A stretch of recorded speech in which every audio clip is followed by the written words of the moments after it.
Добро вечер. Во време кога секојдневната комуникација се повеќе се сведува на кратенки, англицизми и пораки без интерпункција, се поставува прашањето дали доволно го чуваме македонскиот јазик.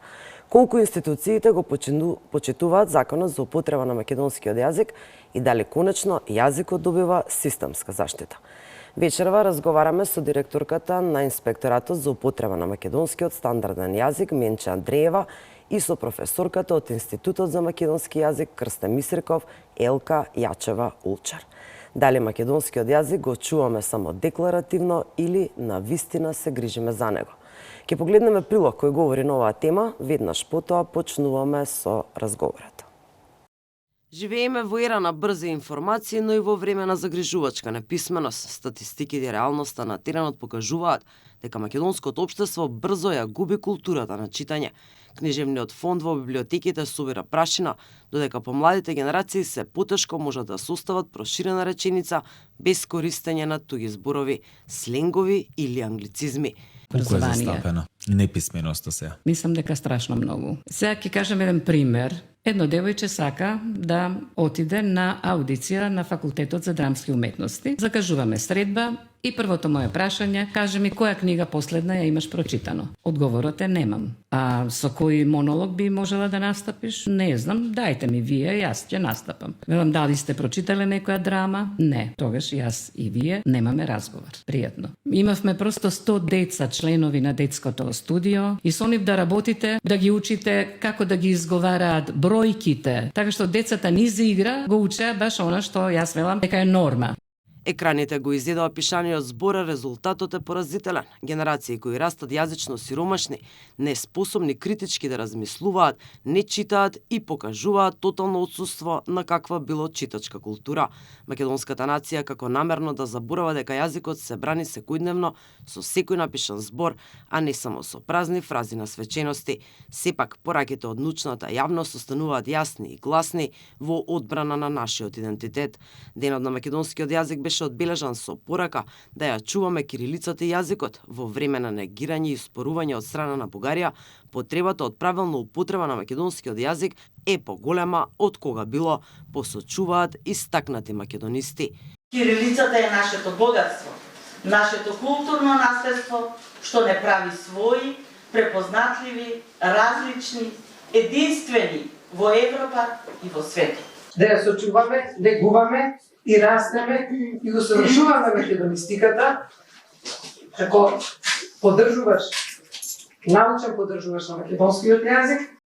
Но, за да останеме препознатливи и единствени во светот, заштитата на јазикот не смее да биде само мртво слово на хартија или тема за пригодни манифестации. Професорите предупредуваат дека додека во јавниот простор на социјалните мрежи, во медиумите и во државните институции секојдневно сме сведоци на првописен масакар, катедрите по македонски јазик се сочуваат со хроничен дефицит на студенти. Дигиталната површност се заканува да го уништи македонскиот писмен код, додека научната дејност бара максимална поддршка. За професорот Арсов, македонскиот јазик има сигурна иднина затоа што никогаш не бил статичен.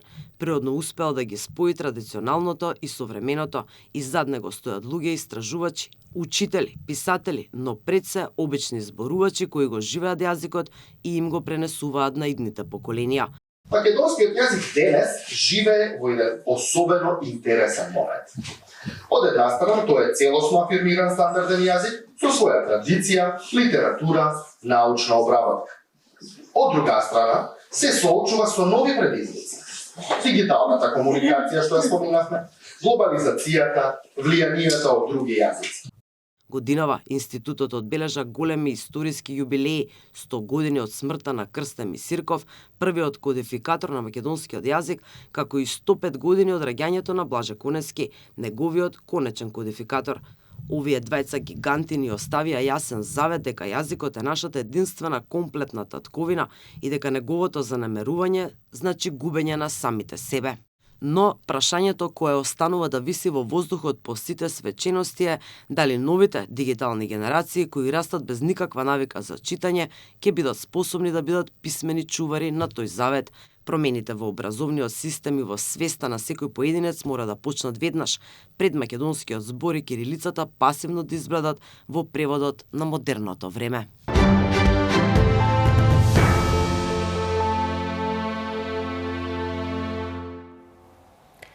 Повторно сме назад во студио, како што најавив, со мене е Менче Андреева, директор на Инспекторатот за употреба на македонски јазик. Добро вечер. Добро вечер. И професорката Елка Јачева Улчар од Институтот Крсте Мисерков. Добро вечер и за вас. Ви благодарам. Добро вечер. Што ја прифативте поканата. Јас би започнала веднаш од она што, еве да кажеме, е најново. Андреева би започнала од вас. Со донесување на Законот за употреба на македонскиот јазик беше оформен и Инспекторатот за македонски јазик, да кажеме ново тело, неодамна пред година и пол. Каква е состојбата во моментот со Инспекторатот и колку успешно функционира? Ви благодарам. Најпрво дозволете ми да го честитам вчерашниот празник. Празникот на сесловенските просветители, светите браќа Кирил и Методи, со една изрека која што потекнува од нив: славете ги зборовите на својот мајчин јазик, затоа што најдобро на овој начин ги славиме зборовите со мајчиниот јазик кој што потекнува од нашите родители, од нашите прадедовци, од нашите писатели, од нашите научници, и на овој начин, без овој јазик, умот и духот не можат да обстојат. Она што се однесува до Инспекторатот, ви благодарам за прашањето. Значи, Инспекторатот за употребата на македонскиот стандарден јазик започна со работа во јули 2025 година со донесувањето на правилникот за систематизација на работните места во Министерството за култура и туризам. По донесувањето на оваа систематизација беа систематизирани вкупно 50 работни места, кои што беа една основа за понатамошно екипирање на Инспекторатот. Уште на почетокот со ресорното министерство... Да, може само да ве замолам на кај мене, така имам поголема концентрација за да имам подпрашања да ве поставувам. Добро. Да. Уште на почетокот со ресорното министерство направивме една анализа на состојбата и на предизвиците со кои што ќе се соочува Инспекторатот во иднина. Не идовме на повеќе препреки и проблеми, меѓутоа успешно ги решававме проблемите се до овој момент кога доаѓаме до целта, односно еве имаме една убава информација која што сакам да ја споделам со гледачите и со македонската јавност, дека во тек се огласите за вработување на инспектори. Овие огласи се објавени за вкупно 5 инспектори и набрзо по нивното завршување ќе продолжи постапката за вработување се до моментот додека не се вработат идните инспектори. По вработувањето, инспекторите ќе треба да посетуваат обука, односно имаат обука од 1 година, која што започнува веднаш на денот на нивното вработување. Оваа обука се состои од практичен дел и од нивно учество во текот на инспекциски надзори, каде што треба да ја совладаат постапката за инспекциски надзор.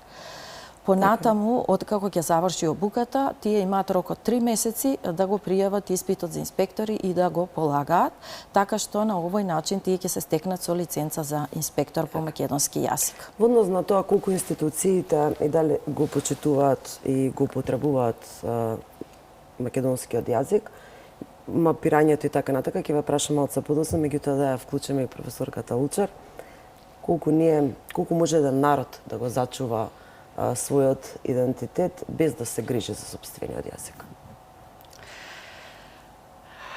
Јазикот не е така загрозен во оваа смисла на која што мислам дека алудирате, затоа што постојано тоа го повторуваме ние лингвистите, дека јазик не се загрозува така за да дојде до негово одумирање, зашто се додека има говорители еден јазик, се до тога што живее.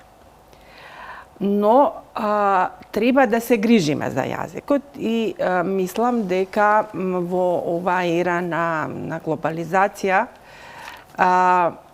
е потребна многу поголема грижа од оваа што ја имаме денес. не само институционална, туку воопшто во сите сфери на живењето, почнувајќи од најмладата возраст, па се до процесот на образование, дека треба постојано да се внимава и да се негува. И таа нега започнува уште од најмалата возраст. Најпрво во семејството, па потоа во градинките, во училиштата и така натаму. Токму и овие инспектори кои што ги најавивте, нели, Андриева, моментално 5 мина, така рековте, дека ќе бидат вработени, ќе имаат, нели, задача да во целиот систем, во сите институции на државно ниво, да се потрудат да влезат. Што мислите вие, ќе придонесе ли тоа за повеќе грижа на употребата на македонскиот јазик? Мислам дека инспекторите ќе вршат својата работа и ќе ги проверуваат институциите. Кога ќе речам институциите, мислам на употребата, на правилната употреба на македонскиот јазик во министерствата, во медиумите и воопшто во едно јавно живење, во јавниот простор. Но не може да се разбира инспекторите да вршат инспекција тоа како зборуваме дома или како се зборува во градинките или во училиштата. Во училиштата и во градинките таа улога треба да ја преземат учителите и воопшто Министерството за образование, подготвувајќи соодветни програми за македонскиот јазик. Што ми е поентата кога го велам ова? Јас со години укажувам и мислам дека сум во право, вака скромно. Но мислам дека нашите ученици, особено во основното образование, имаат преобемна наставна програма за предметот македонски јазик и учејќи толку многу и разгранувајќи се и обрнувајќи внимание на строго граматички содржини, ние ја губиме суштината на основното образование. А ние во основното образование децата пред се треба да ги научиме да зборуваат, да пеат и да раскажуваат на македонски. И за сметка, значи, на таа една преобемна програма од граматика, ние имаме се занемарува една друга ситуација, а тоа е се занемарува читањето, се занемарува раскажувањето, се сведува на некакви тестови од познавање граматика, правопис, што се разбира дека е потребно, но треба исто така многу да се обрнува внимание на јазичниот израз кај младите, кои што во недостиг од содржини пак на македонски, сега во последниве години имаме некаква ситуација во која што има повеќе сликовници за деца на македонски јазик, но во смисла на медиумски содржини, кои што се многу слаби на македонски, децата, па и родителите, најлесно им е да ги насочат на некој од странските канали на кои што се гледаат цртани филмови и за сметка на тоа губи македонскиот јазик. Колку институциите ја почитуваат употребата на македонскиот јазик? Имате некакво мапирање каде најмногу, еве да кажеме, не се почитува или се почитува?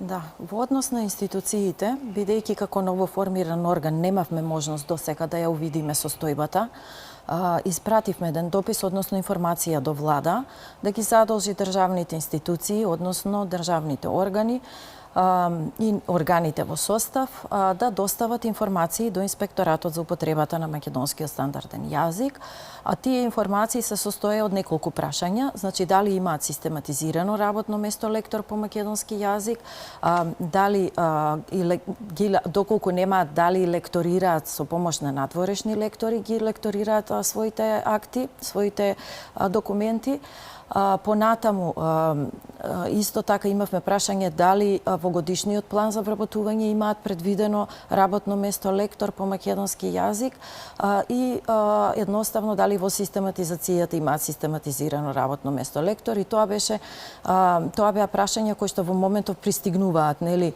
до нас. Имате ли некакви информации, како е состојбата со лекторите? До сега имаме пристигнато информации од 50 институции. Состојбата искрено не е воодушевувачка, затоа што во поголемиот број од институциите нема вработено лектори. Меѓутоа, од друга страна, охрабрувачки е тоа што постои иницијатива кај нив во забелешка дека или имаат во моментов прават измена на актите за внатрешна организација за да можат во иднина да вработат лектори, или пак веќе имаат поднесено барање за да можат да вработат лектори или имаат систематизирано. Значи, постои иницијатива од страна на институциите понатаму да се подобри ситуацијата, и тоа навистина е охрабрувачки. Ние ќе се потрудиме да дадеме, односно, нели, секако инспекторатот во иднина ќе даде забелешка до институциите, односно ќе испрати исто така допис за почитување на законот за употребата на македонскиот јазик од страна на институциите. Така, може ли да наброиме за кои институции мислите? Малце да ми е појасно, малку повеќе да ми е појасно на граѓаните, точно за кои институции и кога би можеле да очекуваме дека ете во тие законски рамки секоја институција ќе мора да има вработено лектор. Така, значи според законот во органите на законодавната, на извршната и на судската власт е задолжително вработување на лектори, исто така во јавните установи, потоа во јавните установи, исто така имаме задолжително вработување на лектори и во општините, потоа во правните субјекти и така натаму. Медиумите? Дали медиумите ќе бидат секако, да, и во медиумите секако. Е задолжително вработувањето на лектори. Олчар, која е вашата перцепција за медиумската писменост во Македонија? Следите медиуми сигурно, како експерт, професор. Мислам дека не е на задоволително ниво. Јас сум човек од минатиот век, а својата работна кариера ја започнува во Македонското радио, и тогаш ние имавме едно лекторско оделение, односно постоја две лекторски оделенија. Едното лекторско оделение ја обслужуваше програмата на радиото, а другото на телевизијата. И во едното и во другото оделение имаше вработено околу 5-6 лектори. И плюс неколку хонорарци. Ние во тоа време, јас како хонорарен соработник, бевме 3 хонорарци и на 5 вработени. Значи, така едно обемно оделение кое што не лекторираше само информативни програми, туку буквално се што одеше во етер. И ние тогаш ги обслужувавме и првата, и втората, и третата програма, која што беше научна, и на таа трета програма имавме најчесто најобемни текстови по еден авторски табак од 5-16 страници, кои што на кој што го печевме лекторскиот занает. Тогаш се водеше на вистина голема грижа, да не заборавам и дека сите тие што излегуваа пред камера и ќе застанеа пред микрофон, мораа да поминат обука за правилно говорење на македонскиот јазик, и во тоа време, како главни обучувачи, беа веќе легендарната Бранка Станковска. За жал, денес имам некои информации, баш вчера ги добив, некои информации дека всушност лекторското оделение во Македонското радио е сведено само на 2 лекторки, и тие колку и да сакаат, физички немаат време да постигнат да ја излекторираат целата програма. При што едната од лекторките е речиси пред пензија, така што овој закон за употреба на македонскиот јазик, мислам дека навистина ќе треба и инспекторите ќе имаат сериозна задача навистина да ги поминат сите медиуми во кои во кој нема лектор да си вработат лектори. И само да се доискажам, она што особено многу ми пречи е тоа што се почесто гледам, особено на оние програми кои одат во живо, каде што имаме млади водители, така енергични, убави, многу често употребуваат толку многу странски зборови, особено англиски, така што неодамна ми се пожали една роднина дека многу сака да го гледа тоа момче на телевизија, но толку не може да го следи затоа што многу често ја губи поентата. Вели ја почнува реченицата на македонски, ја завршува на англиски и не знам што сакаше да каже со тоа. Значи за тоа треба да се поведе голема сметка. Ме подсетивте, ме вративте на времето пред повеќе од 15 на години. Моите почетоци на професијата беа токму во македонската радиотелевизија и да, тогаш и во информативниот дел навистина имаше неколку лектори и оние обуки, јас работев со господинот Благоје Груевски, навистина Крстевски, се извинам, Благоје Крстевски, навистина е многу битно некој кој што е искусен, кој што е и стручен и лекторски да те спреми, меѓутоа и оној говор пред микрофони, камери и така натака, бидејќи одиш во етер, те гледаат буквално, нели, голем аудиториум. Колку според вас се важни лекторите, еве не само во медиумите, во институциите, насекаде, буквално во целиот систем? Секако дека се важни и тоа е основата во однос на правилната употреба на македонскиот стандарден јазик. Значи, лекторите се тие кои што ќе стојат на браникот на јазикот, лекторите се тие кои што ќе ги проверуваат документите кои што излегуваат помеѓу институциите, оние јавни документи кои што се објавуваат на веб страниците, потоа текстовите кои што ги говорат новинарите. Многу е битно да бидат проверени од страна на лектор пред да излезе во медиум, нели, самиот новинар.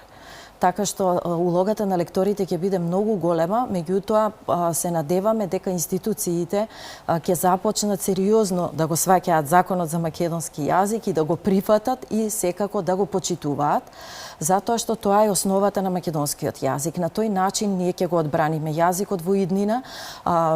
Едноставно станува збор за тоа дека треба да ги зачуваме нашите зборови кои што се, нели, секако дел од стандардниот јазик, и да имаме контрола во однос на употребата на странски изрази и зборови во јазикот.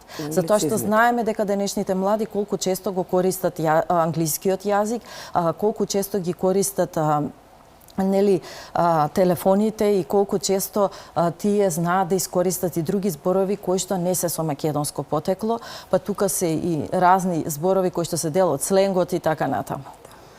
Колку дигиталната комуникација влие врз писменоста на младите со оглед на тоа што ете тинеџери па и на порана возраст млади сите се на социјални мрежи, дури има иницијативи за некоја забрана до 15 години со оглед на тоа што се случуваше изминатиот период.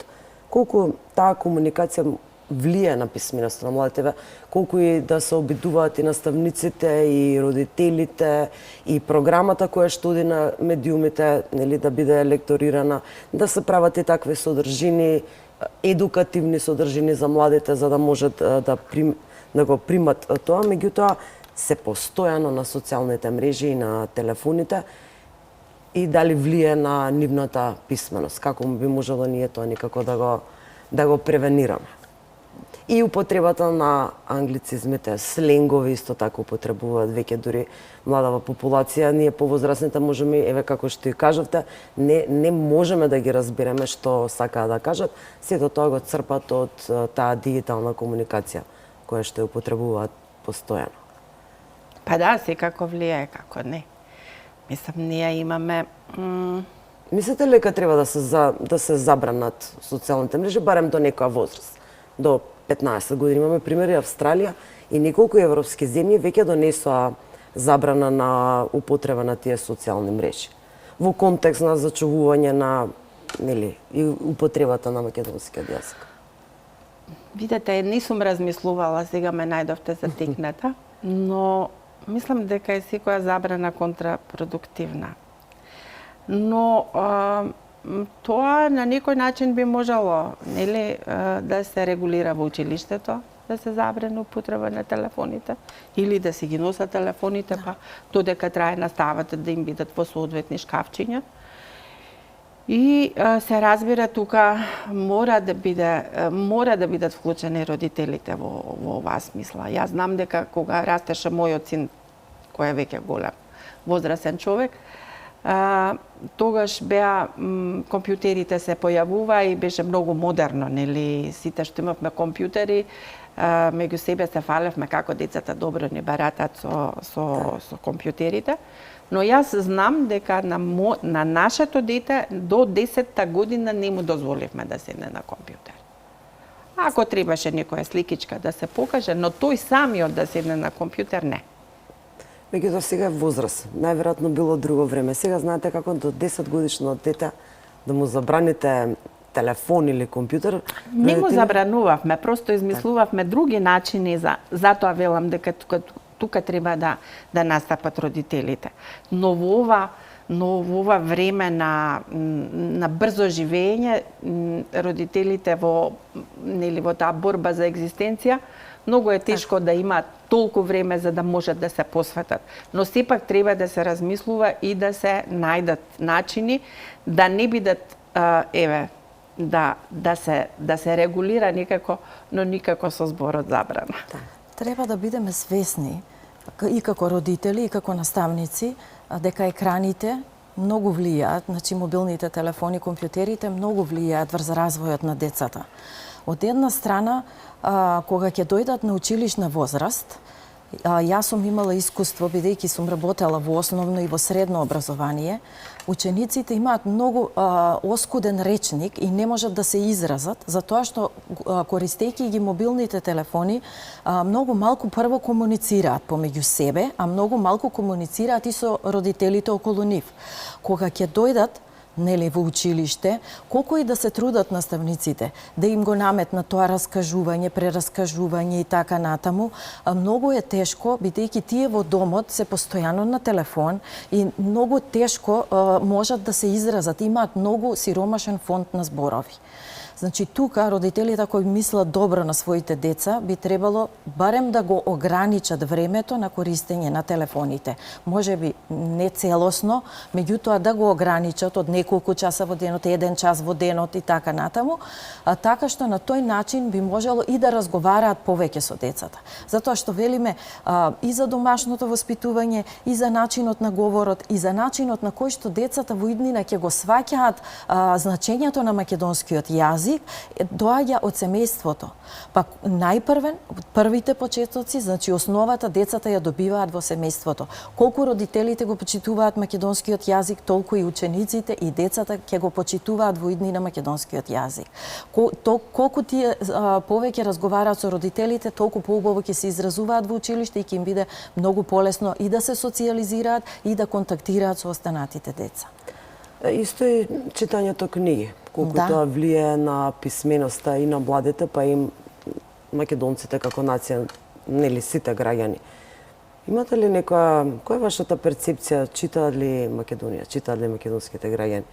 Дали во начнавте дека многу се обрнува внимание на граматика на правопис, меѓутоа битно е и читањето книги, оној другиот дел, не само граматика и правопис. Може би и на тој начин ќе се придонесе да се зголеми писменоста и употребата на македонскиот јазик, меѓутоа и фондот на зборови и да се тргнат малку децата од телефоните, како што кажате, во самото семејство треба да ги научат да бидат, нели, да не се толку на дигиталната комуникација, да се посветат малку на другата страна на читањето на книгите.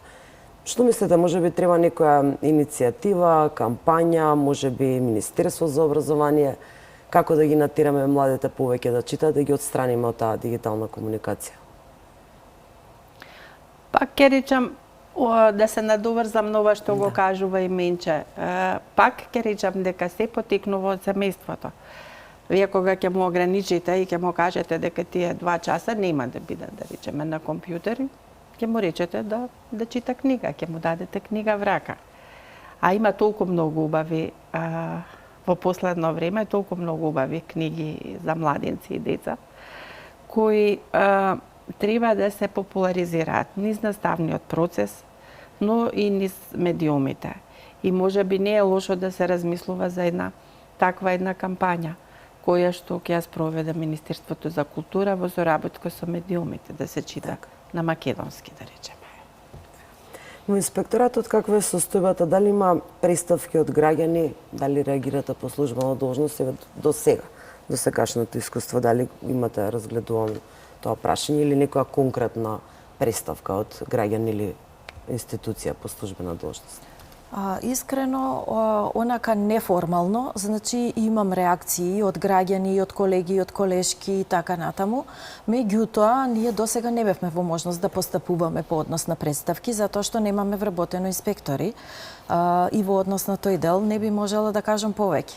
Постапката е таа според закон, нели дури после една година откако ќе помине обуката на инспекторите, тие ќе можат да се стекнат со лиценца, во меѓувреме нели ќе одат на терен, односно ќе вршат инспекцијски надзор, ќе присуствуваат при инспекцијски надзор со останати колеги, едноставно за да ја совладаат техниката, за да ја совладаат, да го совладаат начинот на вршење на инспекцијски надзор, меѓутоа во моментов ние не сме во можност тоа да го правиме и не сме имале досега официјално представка, иако сме достапни.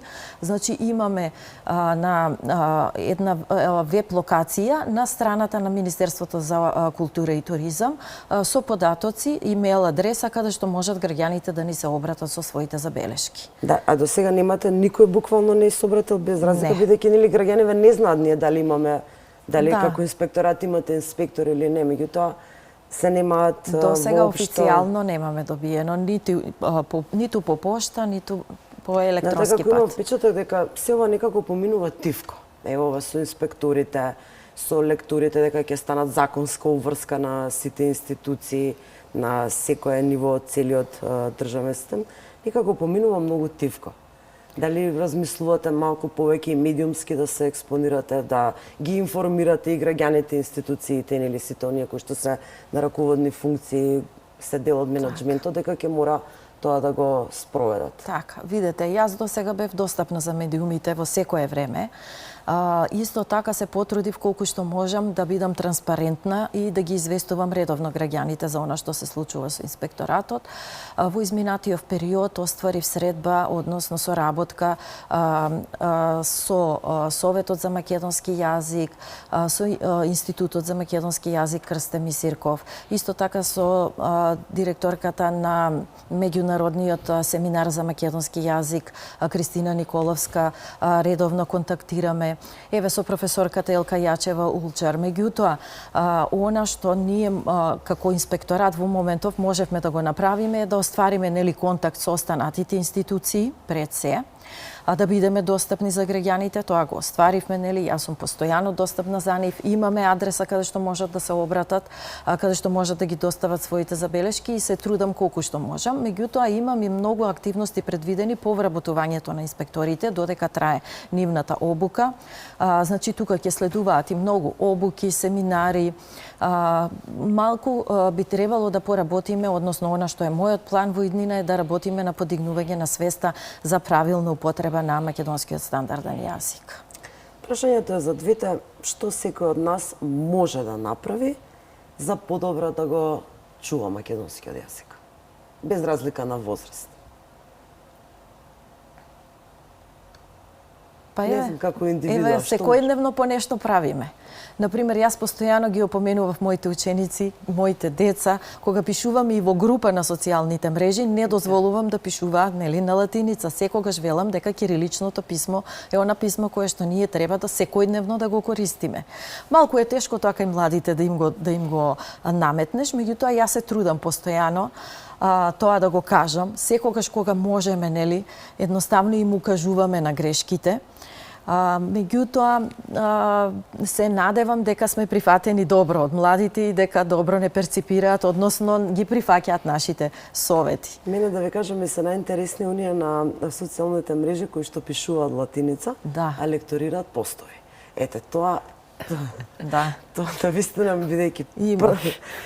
некако баш и хумористично, меѓутоа се ставаат во улога на лектори и може да најдат некој нели сленг, англицизам или голема буква каде е употребено, каде не, а речникот е латиница. Улча, што можеме ние секој од нас како индивидуа, пака да се замисли што би можел да направи да го зачува на свој јазик? Јас во оваа смисла сум позната по една реченица, која често ја цитирам, од српскиот просветител Доситеј Обрадовиќ, која гласи: книги, браќа, книги, а не звонци и прапорци. Значи, без книги читање, ништо не правиме.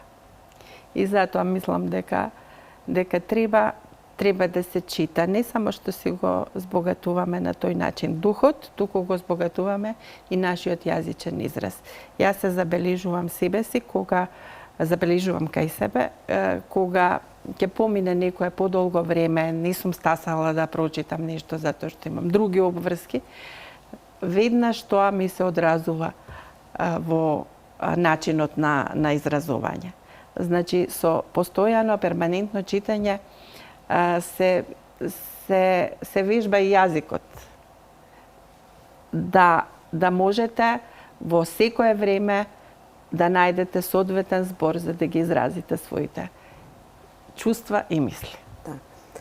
Ако треба со една реченица, еве на младите да им се обратиме, зошто е битно да се употреба на интерпункција, да се пишува на кирилица, да не се употребуваат сленгови? Зошто ни е тоа толку битно да го зачуваат македонскиот јазик, барем овие нели младиве кои што употребуваат, како што кажавме, дигитална комуникација, се оддалечуваат од книги? Јазичната норма мора да се почитува, а она што јас најчесто го велам е дека јазикот е најпотполно сведоштво за постоењето на еден народ, затоа треба да го чуваме и да го негуваме. Тоа е пораката и до младите. Да посветиме минута-две и за вчерашниот празник, денот на сесловенските просветители Кирил и Методи. И ви за двете ќе ве прашам зашто нивната работа е толку битна за нас и за нашите јазик. Па не само за нас. Ние треба да бидеме горди затоа што тие двајца наши просветители, Кирил и Методи, поникнале од наша почва. И му го дале на целиот словенски свет, му ја дале писменоста. Ние сме на тој факт треба да бидеме особено горди. Затоа што јазикот на кој што и направиле првите преводи на Евангелието, на триодот, кои се, тоа сте песни и читања кои се читаат во текот на великите пости пред Великден, ги направиле на јазик на македонските словени кои живееле во околината на Солун. И тоа никогаш не треба да го заборавиме и на тоа сме и треба да бидеме особено горди и тоа луѓето од целиот славистички свет кои што се занимаваат со изучување на старословенскиот јазик многу добро го знаат и имаат особена почит спрема нивното дело, но и особена почит спрема делото на нивните ученици. Така што за секој од луѓето што се занимаваат со оваа работа е особено важно да се најдат еднаш барем во Охрид, во тој расадник на словенската писменост. Да. За вас? Професорката Улчер кажа, мислам, многу убаво и концизно, меѓутоа, она што сакам да го дополнам е дека се словенските просветители, браќата Кирил и Методи, треба да бидеме свесни дека се задржале доволен, односно подолг период овде на територијата на Македонија, го посеале семето на писменоста и она што е најбитно се нивните ученици кои што го продолжуваат нивното дело, бидејќи со нив започнува едно златно време на описменување и овој период е мощен значај нели како за македонскиот народ, така и за останатите словенски народи. Така, јас ви благодарам за учеството во емисијата. Се надевам го задржавме вашето внимание. Се гледаме наредниот понеделник. До тогаш останете со програмата на Алфа. Довидување.